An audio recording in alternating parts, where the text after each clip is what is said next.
So Mordred Rider gets a Noble Phantasm buff. Honestly, I was not expecting her to get a buff today, but hey, I'm actually really happy that she did. This is her first buff ever, and she is actually a servant that I used quite a lot back in the day. I think a lot of masters did. She was one of those servants that was able to loop her Noble Phantasm even before the Castoria era. I mean, she's actually a decent servant even today, but because of all these new servants coming out, she just kind of got over. She's got power creep basically.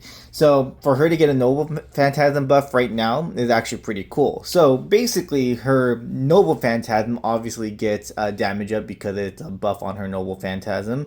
She gets a 10 to 30% MP damage up for 3 turns on overcharge before damage hits. So that's actually really cool. So depending on what level your Noble Phantasm is at for Mordred, it's actually going to do more damage. Now, even on base, it does a 10% increase, so that's actually, again, really solid.